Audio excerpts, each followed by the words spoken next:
माता के लौटने पर उनके स्वागत की तैयारियां करनी चाहिए हमें।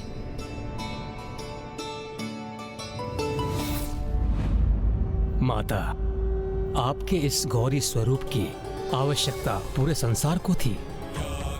अब आपके भक्त आपके स्वरूप से प्राप्त होने वाली सिद्धियों का लाभ उठाने में सक्षम होंगे।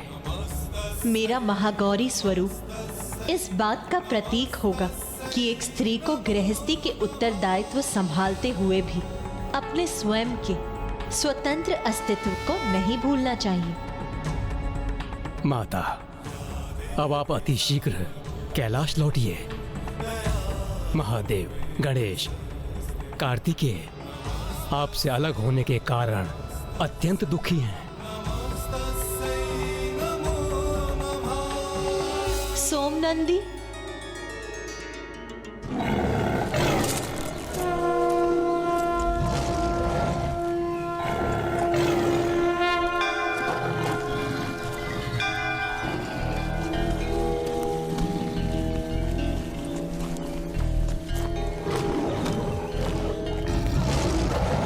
तप के मध्य तुमने मेरी काफी सेवा की है, अतः तुम भी मेरे साथ कैलाश चलोगे।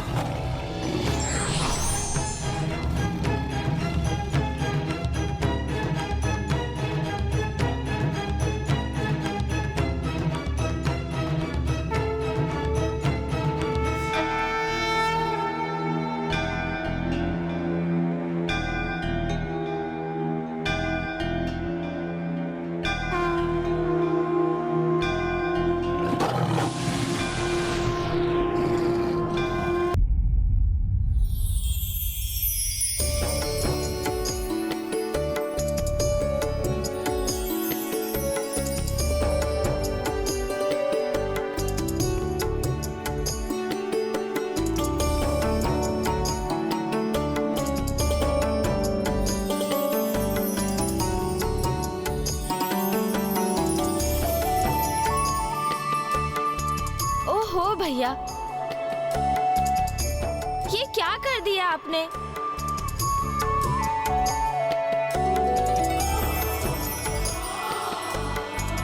ध्यान से भैया, मेरी इतनी सुंदर रंगोली को ढककर उसकी शोभा को क्षीण मत कीजिए। गणेश, तुम्हारी रंगोली सुंदर अवश्य है, किंतु इन लाल पुष्प पंखुड़ियों से अधिक नहीं, जो मैं माँ के लिए बिछा रहा हूँ। अच्छा, ये बात है।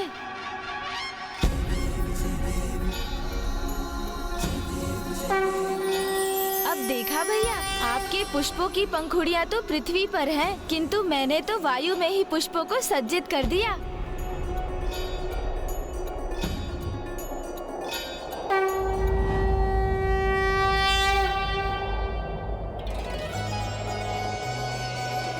रुकिए सोमनंदी जी, अब हम कैलाश की सीमा पर पहुंच चुके हैं। अब मुझे भी इस पवित्र भूमि को छूने का अवसर दे दीजिए, जिससे मैं अपने प्रत्येक पद से कैलाश की पावन भूमि का स्पर्श कर हर्षित हो सकूं।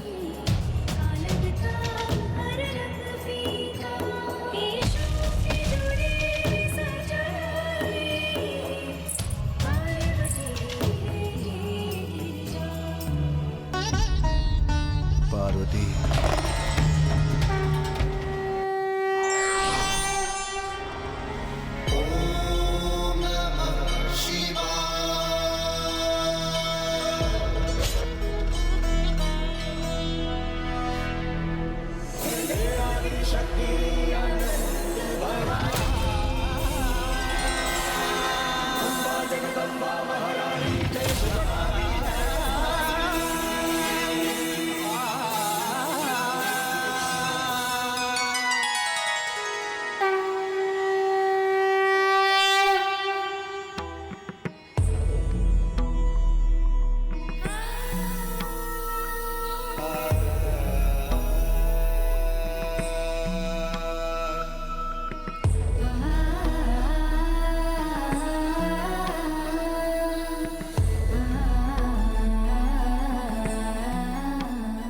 पार्वती, तुम्हारी ये दिव्य ऊर्जा से परिपूर्ण तुम्हारा ये रूप तो अत्यंत मनोहर है।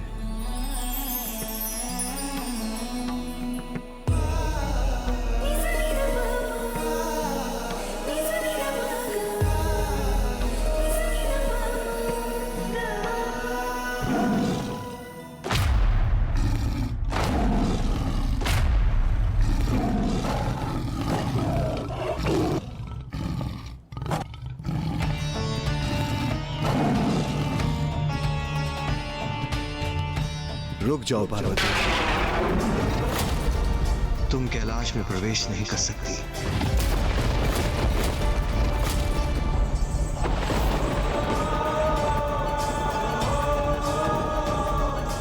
ये क्या ब्राह्मण देवता, माता ने महादेव को कैलाश में प्रवेश करने से क्यों रोक दिया?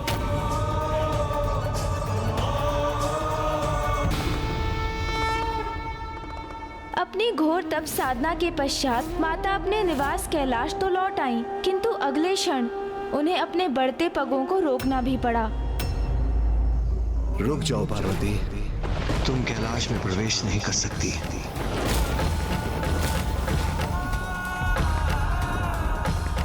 क्या हुआ? आपने मुझे क्यों रोक दिया स्वामी?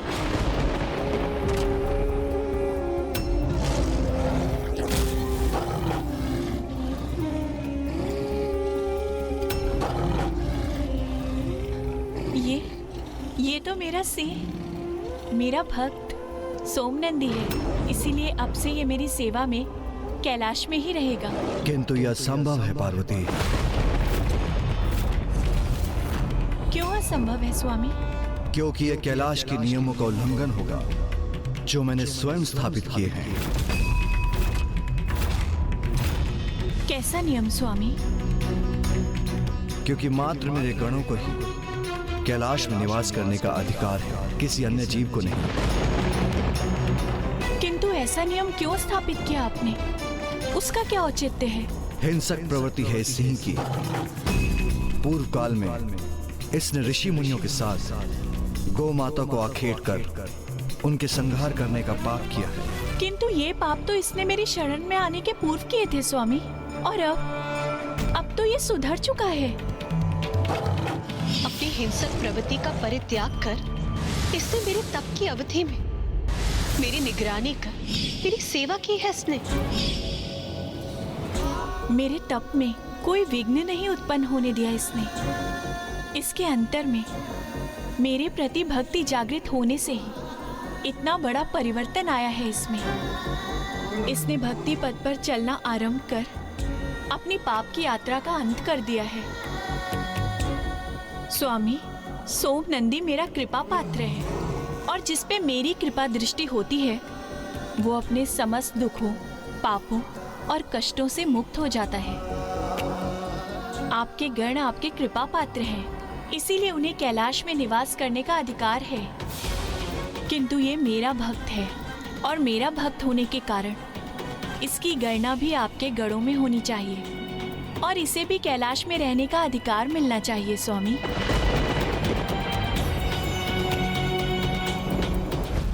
किंतु माता, कैलाश में तो पिताश्री के प्रमुख गण नंदी जी भी निवास करते हैं, और ये तो सर्व ज्ञात है ना माता कि सिंह और वृषभ अपनी चिर शत्रुता के कारण एक साथ कदापि नहीं रह सकते। पुत्र, कैलाश जैसे पावन स्थान पर शत्रुता का भाव कहाँ रह सकता है? कैलाश जैसे स्थान पर सभी जीवों को समान सम्मान प्राप्त होता है, जहाँ कोई भी जीव किसी भी अन्य जीव का आखेट नहीं करते, जहाँ के वासी अहंकार से परे है, द्वेष, ईर्ष्या, शत्रुता जहाँ स्वतः ही मिट जाती है, जहाँ विचार एवं कर्म में किसी भी प्रकार की नकारात्मकता का कोई भी स्थान नहीं होता। पुत्र, मैं उचित कह रही हूँ ना स्वामी?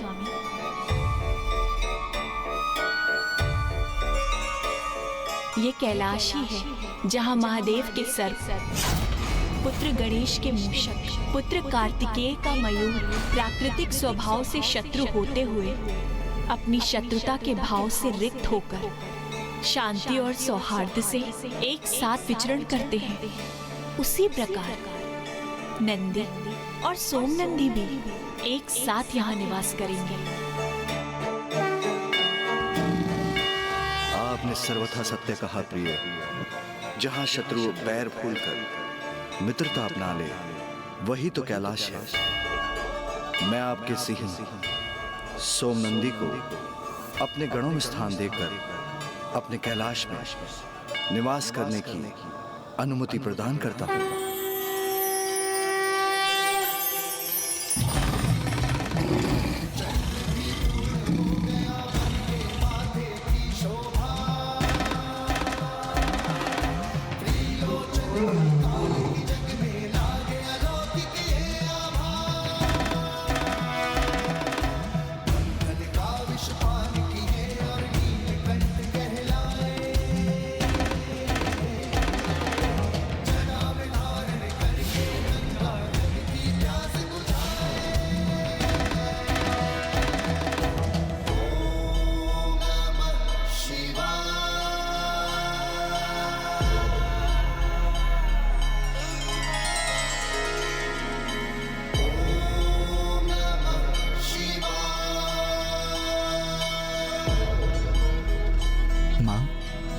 आपको ये लाल पुष्प पंखुड़ियों की परत कैसी प्रतीत हो रही है? मैंने स्वयं आपके स्वागत में इन्हें बिछाया है।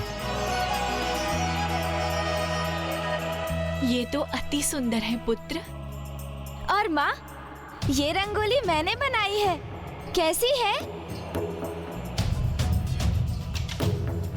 ये भी अति सुंदर है। नाथ, मेरे दोनों पुत्रों ने इतने उत्साह से मेरे स्वागत की व्यवस्था की है, किंतु आपने मेरे स्वागत के लिए क्या किया है नाथ? पार्वती, पुष्प तो नहीं, किंतु मेरे नेत्र, मेरे प्राण, मेरी प्रत्येक श्वास सभी आपकी प्रतीक्षा में कब से बिछे हैं।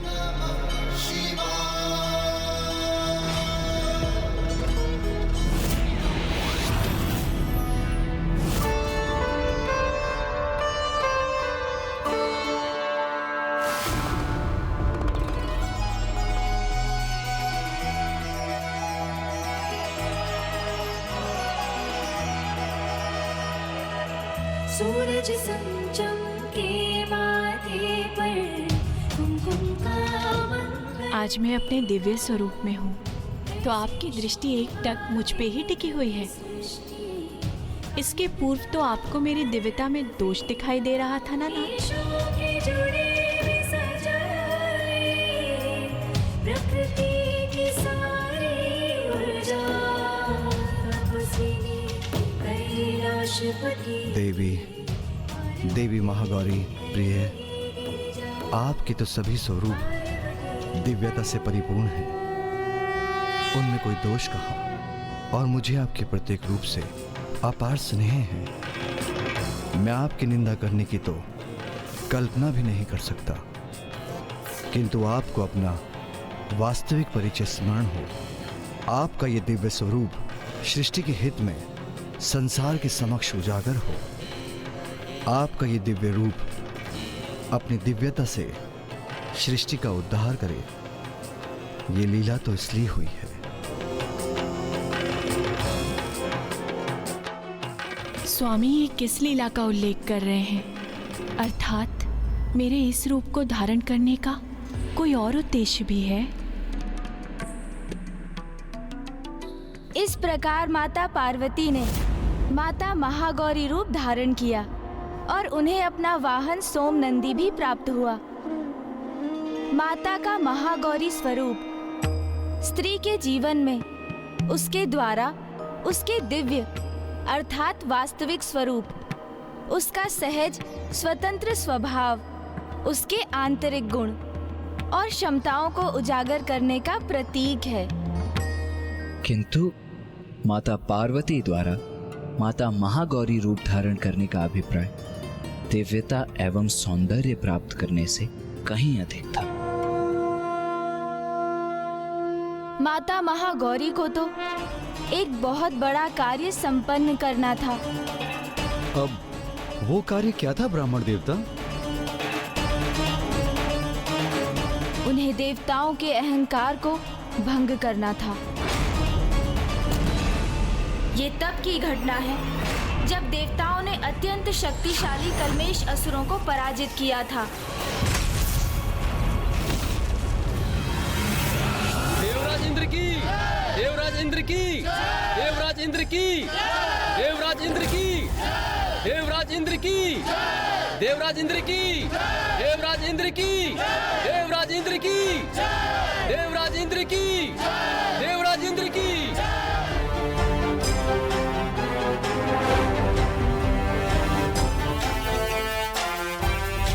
देवगण, एक बार पुनः हमने मेरे देवराज इंद्र के कुशल नेतृत्व में दुष्ट कल्मेश असुरों को धूल धूसरित कर दिया। देव मंत्री, बताइए क्या समाचार है? देवराज, असुर तो अब पाताल में ही छिपे रहने पर विवश हैं और पृथ्वी पर भी यज्ञ आदि सुचारू रूप से गतिशील हैं, जिसके कारण हम सभी देवताओं को बिना किसी बाधा के हमारा भविष्य प्राप्त हो रहा है। और मेरा विचार है देवराज, अब असुर पुनः कभी भी स्वर्ग पर आक्रमण करने का दुस्साहस भी नहीं कर सकेंगे। और यदि उन्होंने ऐसा प्रयास किया भी तो हम उन्हें रौंद कर रख देंगे। अब असुर अपने तक ही सीमित हैं। तो फिर जब वो हमारे प्रति कोई दोषपूर्ण व्यवहार नहीं कर रहे हैं, तो अब देवताओं के मन में उनके प्रति इतनी हिंसा क्यों है? देवगुरु, असुरों के स्वभाव से आप भी अनभिज्ञ नहीं हैं। मुझे ज्ञात है कि वो शांत है, किंतु वो कितने समय के लिए ऐसे ही शांत रहेंगे इसका कोई प्रमाण नहीं। यदि हमने उन्हें अब अनदेखा किया तो वो कुछ ही समय में हमें सताने हेतु यहां प्रस्तुत हो जाएंगे। इसलिए उनके प्रति हिंसा का भाव ही सर्वथा उचित है। इससे पूर्व कि वो हमारे लिए कोई संकट उत्पन्न करे, हमें उनका अंत कर देना चाहिए। आखेट, इन असुरों का आखेट करना चाहिए हमें। आखेट, आखेट। देवगण, यही उचित समय है। हमें असुरों के लिए आखेट का आयोजन कर एक एक असुर को पाताल से खदेड़ कर उनका अंत कर देना चाहिए। हाँ, ये सर्वथा उचित है देवराज। हम इस आखेट को एक क्रीड़ा बना लेंगे और उस आखेट क्रीड़ा से इन दुष्ट असुरों में भय और आतंक उत्पन्न करेंगे।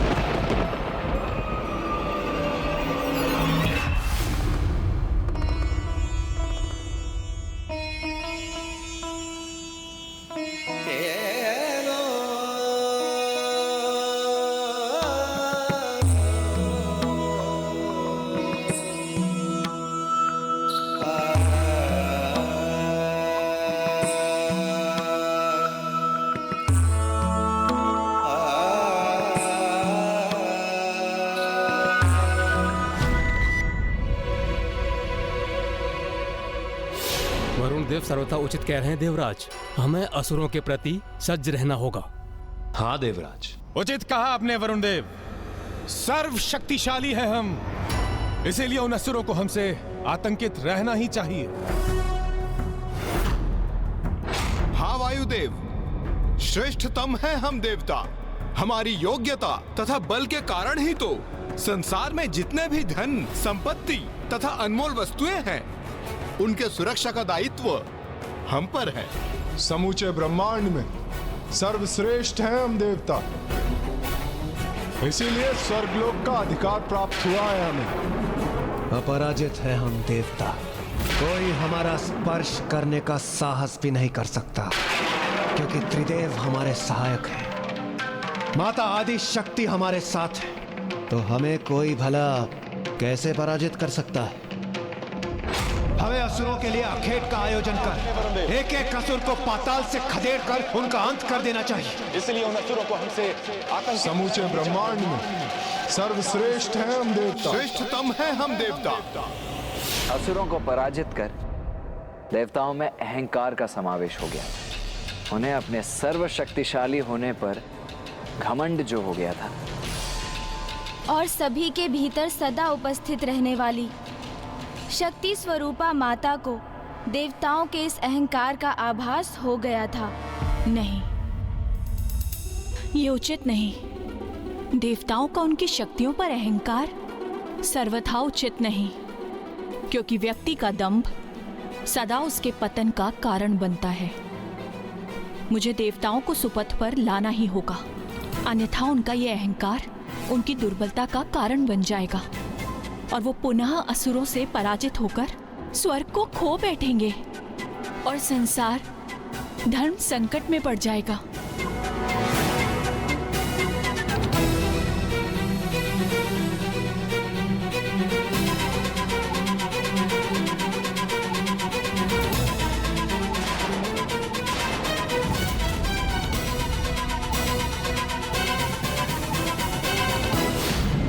संतान सुपथ से भटक जाए तो उसे सुपथ पर लाना माता का ही कर्तव्य होता है। तो उसी कर्तव्य को निभाने हेतु मुझे देवताओं के अहंकार को भंग करना ही होगा। नमस्तस्यै नमस्तस्यै